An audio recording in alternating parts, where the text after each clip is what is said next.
Je vais vous transmettre rapidement les nouvelles de la guerre au Moyen-Orient grâce au flux sans sauron, qui repousse les limites en temps réel. 2 explosions ont retenti à Téhéran. L'armée israélienne dit avoir frappé des missiles balistiques et solaires iraniens. Nous sommes à Téhéran. Les pompiers de Téhéran ont déclaré que 2 explosions ont été entendues à l'ouest de Téhéran à 4h43 et 4h45 locales. Le porte-parole des pompiers de Téhéran a précisé que la zone urbaine du centre-ville n'était pas la cible. À Ispahan, après des frappes aériennes israéliennes contre des installations militaires dans l'ouest et le centre de l'Iran, une épaisse fumée noire est apparue. Des explosions ont aussi eu lieu à Tabriz, Kermanshah et près d'Ispahan.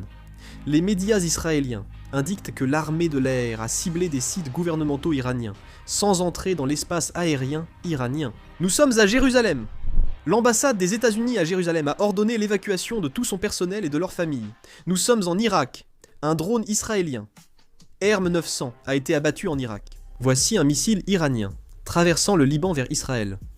Un Libanais filmant la scène a déclaré « Merci d'être resté à nos côtés quand notre gouvernement nous a abandonnés ». Cette vidéo a été diffusée par les médias officiels iraniens. On voit ici le lancement de drones en direction d'Israël. Lors du lancement des drones, un slogan était inscrit « Nous n'abandonnerons pas le Liban ». Les Houthis ont lancé un missile balistique contre Israël. Ce missile a été intercepté avec succès. Donald Trump, le président américain, a déclaré dans une interview au Financial Times qu'il détenait le pouvoir de décision et que Benjamin Netanyahou, le premier ministre israélien, n'aurait d'autre choix que d'accepter tout accord conclu entre les États-Unis et l'Iran. Le président Trump a déclaré que l'attaque iranienne contre Israël et le raid israélien à Beyrouth n'affecteraient pas les négociations, évoquant un possible accord nucléaire entre les États-Unis et l'Iran. Les États-Unis ont demandé à leurs ressortissants en Jordanie de se mettre à l'abri.